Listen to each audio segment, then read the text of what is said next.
नमस्कार दोस्तों, beginners mode में आपका स्वागत है। अब हम स्टार्ट कर रहे हैं आज की करंट अफेयर्स। नेशनल न्यूज से स्टार्ट करते हैं। एम्स नई दिल्ली ने AIIMS Liverpool collaborative centre for translation research in head and neck cancer के लिए लिवरपूल विश्वविद्यालय के साथ समझौते पर हस्ताक्षर किए हैं। इसमें ये अखिल भारतीय आयुर्विज्ञान संस्थान एम्स नई दिल्ली ने AIIMS Liverpool collaborative centre for translation research in head and neck cancer के लिए लिवरपूल विश्वविद्यालय के साथ समझौते पर हस्ताक्षर किए हैं। केंद्रीय स्वास्थ्य मंत्री डॉक्टर मनसुख मांडविया की मौजूदगी में समझौता हुआ। इस सेंटर में अत्याधुनिक चिकित्सा नवाचार और कैंसर का उपचार किया जाएगा। इस अवसर पर केंद्रीय स्वास्थ्य मंत्री ने कहा कि प्रधानमंत्री का सपना है कि देश आयुष्मान बने, जहां स्वास्थ्य सुविधाएं किफायती, सुलभ और हर नागरिक के लिए उपलब्ध हो। राष्ट्रीय लोकदल ने विपक्षी गठबंधन से नाता तोड़कर सत्तारूढ़ राष्ट्रीय जनतांत्रिक गठबंधन में शामिल होने की घोषणा की है। राष्ट्रीय लोकदल में विपक्षी गठबंधन से नाता तोड़कर सत्तारूढ़ राष्ट्रीय जनतांत्रिक गठबंधन में शामिल होने की घोषणा आज इन्होंने कर दी है। नई दिल्ली में पार्टी अध्यक्ष जयंत चौधरी ने कहा कि उनकी पार्टी ने स्थिति के कारण और लोगों के लिए कुछ अच्छा करने के उद्देश्य से यह निर्णय लिया है। श्रीलंका और मॉरिशस में भारत की यूपीआई सेवाएं शुरू। भारत की एकीकृत भुगतान सेवा यूपीआई की सुविधा श्रीलंका और मॉरिशस में शुरू कर दी गई है। प्रधानमंत्री नरेंद्र मोदी, श्रीलंका के राष्ट्रपति रोनिल विक्रमसिंघे और मॉरिशस के प्रधानमंत्री प्रविंद जुगन्नाथ ने यूपीआई सेवाओं के शुभारंभ समारोह का स्वागत किया। मॉरिशस में रुपे कार्ड सेवाएं भी शुरू की गई हैं। राष्ट्रपति द्रौपदी मुर्मू ने गुजरात के मोरबी जिले के टंकरा में महर्षि दयानंद सरस्वती की 200वीं जयंती समारोह को संबोधित किया है। राष्ट्रपति द्रौपदी मुर्मू ने आज मोरबी जिले में उनके जन्म स्थान टांकरा में आर्य समाज के संस्थापक महर्षि दयानंद सरस्वती की 200वीं जयंती समारोह में भाग लिया। इस अवसर पर गुजरात के राज्यपाल आचार्य देवव्रत और मुख्यमंत्री भूपेंद्र पटेल भी उपस्थित थे। इस समारोह को देखने के लिए दुनिया भर से आर्य समाज के सदस्य बड़ी संख्या में एकत्र हुए। यह महर्षि दयानंद सरस्वती की 200वीं जयंती समारोह के वार्षिक उत्सव का समापन होगा। नई दिल्ली में वित्त मंत्री निर्मला सीतारमण ने भारतीय रिजर्व बैंक के निदेशकों के केंद्रीय बोर्ड के साथ बैठक की। केंद्रीय वित्त मंत्री निर्मला सीतारमण ने आज नई दिल्ली में भारतीय रिजर्व बैंक के निदेशकों के केंद्रीय बोर्ड के साथ बजट के बाद की परंपरागत बैठक की। रिजर्व बैंक के गवर्नर शक्तिकांत दास भी बैठक में उपस्थित थे। केंद्रीय वित्त राज्य मंत्री पंकज चौधरी और डॉक्टर भागवत कार्ड ने बैठक में भाग लिया। वित्त सचिव, मुख्य सचिव व मुख्य आर्थिक सलाहकार और सरकार के अन्य अधिकारी भी इसमें मौजूद थे। संयुक्त अरब अमीरात की 2 दिवसीय यात्रा पर कल रवाना होंगे प्रधानमंत्री नरेंद्र मोदी। अबू धाबी में पहले हिंदू मंदिर का करेंगे उद्घाटन। ये कब होंगे? 13 से 15, 2 दिन की यात्रा है। ठीक है। प्रधानमंत्री नरेंद्र मोदी कल से संयुक्त अरब अमीरात की 2 दिन की यात्रा पर रहेंगे। वे संयुक्त अरब अमीरात के राष्ट्रपति शेख मोहम्मद बिन जायद अल नयान के साथ द्विपक्षीय वार्ता करेंगे। बातचीत में दोनों देशों के संबंधों को और मजबूत करने तथा परस्पर हितों के क्षेत्रीय और अंतर्राष्ट्रीय मुद्दों पर विचार विमर्श होगा। अहमदाबाद नगर निगम की 1500 करोड़ रुपए से अधिक की विकास परियोजनाओं का उद्घाटन और शिलान्यास करेंगे अमित शाह।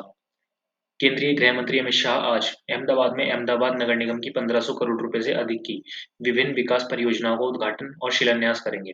इन परियोजनाओं में जल वितरण, आवास, शहरी स्वास्थ्य केंद्र और शहरी बुनियादी ढांचे की परियोजनाएं शामिल हैं। प्रधानमंत्री नरेंद्र मोदी ने मध्य प्रदेश में विभिन्न रेल, सड़क और पेयजल परियोजनाओं का शुभारंभ किया। प्रधानमंत्री नरेंद्र मोदी ने आज मध्य प्रदेश के जनजातीय बहुल झाबुआ जिले में 7,300 करोड़ रुपए से अधिक की विकास परियोजनाओं का शुभारंभ किया। प्रधानमंत्री ने इस क्षेत्र के जनजातीय लोगों के कल्याण के लिए कई पहलों की शुरुआत की और शिलान्यास किया। उन्होंने आहार अनुदान योजना के अंतर्गत लगभग 2 महिला लाभार्थियों को आहार अनुदान की मासिक किस्त उपलब्ध कराई। श्री मोदी ने स्वामित्व योजना के लाभार्थियों को 1,75,000 अधिकार अभिलेख वितरित किए। उन्होंने प्रधानमंत्री आदर्श ग्राम योजना के अंतर्गत 559 गांवों के लिए लगभग 55 करोड़ रुपए अंतरित किए। प्रधानमंत्री ने झाबुआ में सीएम राइस स्कूल का शिलान्यास किया। श्री मोदी ने धार और रतलाम जिलों के 1000 से अधिक गांवों के पेयजल आपूर्ति योजना की आधारशिला रखी। उन्होंने झाबुआ जिले की 50 गांव पंचायतों के लिए अमृत और नल जल योजना के अंतर्गत 14 शहरी जलापूर्ति योजनाओं का शिलान्यास किया। अब आ जाते हैं हम अंतर्राष्ट्रीय खबरें, नए इंटरनेशनल न्यूज।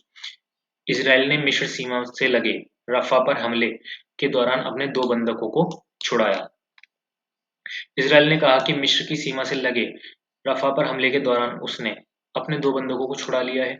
इजरायली रक्षा बल के बयान में कहा गया है कि छुड़ाए गए बंधकों को स्वास्थ्य ठीक और उन्हें चिकित्सा जांच के लिए अस्पताल ले जाया गया है। कतर की अदालत ने हिरासतों में बंद सभी 8 पूर्व भारतीय नौसैनिकों को रिहा कर दिया है। भारत ने कतर में हिरासत में लिए गए दहारा ग्लोबल कंपनी में काम करने वाले 8 भारतीय नागरिकों की रिहाई का स्वागत किया। एक वक्तव्य में विदेश मंत्रालय ने बताया कि इन 8 लोगों में से 7 भारत लौट आए। मंत्रालय ने भारतीय नागरिकों की रिहाई और उन्हें स्वदेश भेजने के लिए कतर के अमीर के फैसले की सराहना की है। पाकिस्तान में राजनीतिक अनिश्चितता जारी, आम चुनाव में नहीं मिला किसी भी दल को बहुमत। पाकिस्तान में आम चुनाव के बाद किसी भी दल को बहुमत नहीं मिलने से राजनीतिक अनिश्चितता बनी हुई है। चुनाव के दौरान भारी धांधली का आरोप लगाया गया है। पाकिस्तान तहरीक-ए-इंसाफ (पीटीआई) समर्थित उम्मीदवार अधिकांश सीटों पर विजयी रहे हैं। इसके बाद Pakistan Muslim League, Nawaz Pakistan Peoples Party और मुत्तहिदा कौमी मूवमेंट पाकिस्तान के उम्मीदवार हैं। अब तक निर्दलीयों को 101 सीटें मिली हैं। इनमें 93 उम्मीदवार पाकिस्तान तहरीक-ए-इंसाफ समर्थित हैं। पाकिस्तान मुस्लिम लीग नवाज के 75 सीटें और पाकिस्तान पीपल्स पार्टी 54 सीटें जीती है। मुत्तहिदा कौमी मूवमेंट को 17 सीटें मिली हैं। बांग्लादेश में ढाका के हमदर्द विश्वविद्यालय में विश्व यूनानी दिवस मनाया गया। बांग्लादेश के ढाका में हमदर्द विश्वविद्यालय में आज विश्व यूनानी दिवस मनाया गया। ये दिन 11 फरवरी को प्रसिद्ध भारतीय यूनानी विद्वान हकीम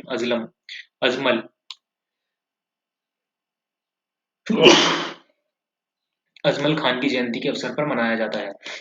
इस अवसर पर एक परिचर्चा और सेमिनार का भी आयोजन किया गया। इस कार्यक्रम में बांग्लादेश में भारतीय उच्चायुक्त प्रणय वर्मा को विशेष अतिथि के रूप में आमंत्रित किया गया। पाकिस्तान में इमरान खान की तहरीक-ए-इंसाफ पार्टी ने आम चुनाव के अंतिम परिणाम घोषित करने में धांधली का आरोप लगाया। पार्टी ने पूरे देश में विरोध प्रदर्शन करने की अपील की। चुनाव आयोग के सूत्रों के हवाले से खबर है कि इमरान खान की पार्टी पाकिस्तान तहरीक-ए-इंसाफ (पीटीआई) के समर्थक उम्मीदवारों को नेशनल असेंबली की 265 सीटों में से 57 सीटों की जीत हासिल हुई है। पाकिस्तान में राजनीतिक भविष्य अनिश्चित बना हुआ है। चुनाव आयोग के सूत्रों के हवाले से खबरें इमरान खान की पार्टी पाकिस्तान तहरीक-ए-इंसाफ (पीटीआई) के समर्थक उम्मीदवारों को नेशनल असेंबली की 265 सीटों में से 97 सीटों पर जीत हासिल हुई है। मुंबई में अमेरिकी वाणिज्य दूतावास को बम से उड़ाने की धमकी का ईमेल मिलने के बाद सुरक्षा बढ़ाई गई। मुंबई में अमेरिकी वाणिज्य दूतावास को बम से उड़ाने की धमकी का ईमेल मिलने के बाद सुरक्षा बढ़ा दी गई है। इस ईमेल में कहा गया है कि अमेरिका के राष्ट्रपति जो बाइडेन को तुरंत सार्वजनिक माफी मांगनी चाहिए, अन्यथा हर अमेरिकी दूतावास को बम से उड़ा दिया जाएगा। पुलिस के अनुसार दूतावास को यह ईमेल कल दोपहर बाद करीब 3:50 पर मिला था। ढाका में भारतीय उच्चायोग ने कल भारतीय संस्कृत केंद्र में एक संगीत कार्यक्रम का आयोजन किया। बांग्लादेश की राजधानी ढाका में भारतीय उच्चायोग ने कल भारतीय सांस्कृतिक केंद्र में एक संगीत कार्यक्रम का आयोजन किया। उच्चायोग ने यह आयोजन Bengal Academy of Contemporary Music के साथ मिलकर किया था। अब आ जाते हैं हम राज्य समाचार स्टेट न्यूज। तेलंगाना में बंद होंगे सभी हुक्का पार्लर, दोनों सदनों ने पारित किया सिगरेट और अन्य तंबाकू उत्पाद संशोधन विधेयक 2024। तेलंगाना विधानसभा और विधान परिषद ने सिगरेट और अन्य तंबाकू उत्पाद संशोधन विधेयक 2024 पारित कर दिया है। इसमें राज्य में सभी हुक्का पार्लर पर पूरी तरह प्रतिबंध लगाने का प्रस्ताव है। दोनों सदनों ने सर्वसम्मति से विधेयक को पारित कर दिया है। इस विधेयक में पहले से मौजूद सिगरेट और अन्य तंबाकू उत्पादों के विज्ञापन पर प्रतिबंध और उनके व्यापार, उत्पादन, आपूर्ति और वितरण को नियंत्रित करने से संबंधित कानून में संशोधन का प्रस्ताव रखा गया था। विधेयक पेश करते हुए तेलंगाना के संसदीय कार्य मंत्री डॉक्टर श्रीधर बाबू ने कहा कि जो लोग हुक्का पार्लर चला रहे हैं वे हुक्के की लत के शिकार हो रहे हैं। युवाओं में इसके प्रति आरक्षण का लाभ उठा रहे हैं। स्वास्थ्य मंत्री डॉक्टर मनसुख मांडविया ने नई दिल्ली एम्स में एम्स एसबीआई स्मार्ट भुगतान कार्ड जारी किया है। किसान संगठनों के कल प्रस्तावित आंदोलन के मद्देनजर दिल्ली पुलिस ने राजधानी में धारा 144 लागू कर दी है। बिहार के मुख्यमंत्री नीतीश कुमार ने विधानसभा में विश्वास मत जीत लिया है। बिहार में नीतीश कुमार के नेतृत्व में राष्ट्रीय जनतांत्रिक गठबंधन सरकार ने राज्य विधानसभा में विश्वास मत जीत लिया। विपक्षी गठबंधन के विधायकों ने विश्वास मत के दौरान सदन से वॉकआउट किया। राष्ट्रीय जनता दल के 3 विधायक थे, चेतन आनंद, नीलम देवी, प्रशांत यादव सहित 129 विधायकों ने नीतीश कुमार सरकार के पक्ष में मतदान किया। 243 सदस्यों के सदन में जनता दल यूनाइटेड के एक विधायक ने मतदान में हिस्सा लिया। विश्वास मत के दौरान सदन की कार्यवाही का संचालन उपाध्यक्ष महेश्वर हजारी ने किया है। 13 फरवरी को उपराष्ट्रपति जगदीप धनखड़ अपने एक दिवसीय दौरे पर गुवाहाटी में असम सरकार के सर्वोच्च नागरिक पुरस्कार असम वैभव और असम सौरभ और असम गौरव प्रदान करेंगे। उपराष्ट्रपति जगदीप धनखड़ कल एक दिन के दौरे पर गुवाहाटी में असम सरकार के सर्वोच्च नागरिक पुरस्कार असम वैभव, असम सौरभ, असम गौरव प्रदान करेंगे। विभिन्न क्षेत्रों में उत्कृष्टता योगदान के लिए राज्य सरकार ने 22 व्यक्तियों का चयन किया है। केंद्रीय मंत्री अश्विनी कुमार चौबे ने जम्मू में लगभग 100 युवाओं की नौकरी के लिए नियुक्ति पत्र वितरित किए। केंद्रीय पर्यावरण, वन और जलवायु परिवर्तन राज्य मंत्री अश्विनी कुमार चौबे ने आज जम्मू में लगभग 100 युवाओं को नौकरी के नियुक्ति पत्र वितरित किए। इस अवसर पर उन्होंने कहा कि नरेंद्र मोदी सरकार युवा सशक्तिकरण के लिए प्रतिबद्ध है। उन्होंने युवाओं से देश को विकसित राष्ट्र बनाने में अपना सर्वश्रेष्ठ योगदान देने का आग्रह किया है। तेलंगाना विधानसभा ने एक प्रस्ताव पारित कर केंद्र से कुछ शर्तों के साथ कृष्णा नदी पर आम परियोजनाओं को कृष्णा नदी प्रबंधन बोर्ड को सौंपने की मांग की है। तेलंगाना विधानसभा ने आज एक प्रस्ताव पारित किया जिसमें केंद्र से कुछ शर्तों के साथ कृष्णा नदी पर आम परियोजनाओं को कृष्णा नदी प्रबंधन बोर्ड को सौंपने की मांग की गई है। राज्य के सिंचाई मंत्री कैप्टन एन उत्तम कुमार रेड्डी ने बताया कि कृष्णा नदी पेयजल और सिंचाई दोनों के लिए दक्षिणी तेलंगाना के लोगों की जीवन रेखा है। सदन ने संकल्प लिया कि राज्यों को अगले वर्ष के लिए पानी के उपयोग की अनुमति दी जाएगी। कोलकाता के न्यू टाउन स्थित state bank institute of leadership में रोजगार मेले का आयोजन हुआ। कोलकाता के न्यू टाउन स्थित state bank institute of leadership में आज रोजगार मेले का आयोजन किया गया। इस कार्यक्रम में रेल, कोयला और खान राज्य मंत्री राव साहब दादा राव दानवे पाटिल उपस्थित थे। श्री पाटिल ने पत्रकारों से बातचीत में कहा कि रोजगार मेले से युवा पीढ़ी की प्रेरणा मिल रही है। अब आ जाते हैं बिजनेस न्यूज। आरबीआई के केंद्रीय निदेशक बोर्ड की 606वीं बैठक नई दिल्ली में हुई। भारतीय रिजर्व बैंक के केंद्रीय निदेशक बोर्ड की 606वीं बैठक आज नई दिल्ली में हुई। बैठक में वित्त मंत्री निर्मला सीतारमण भी उपस्थित थी। श्रीमती सीतारमण ने अंतरिम केंद्रीय बजट 2024-25 में प्रमुख क्षेत्रों और वित्तीय क्षेत्रों की अपेक्षाओं पर प्रकाश डाला।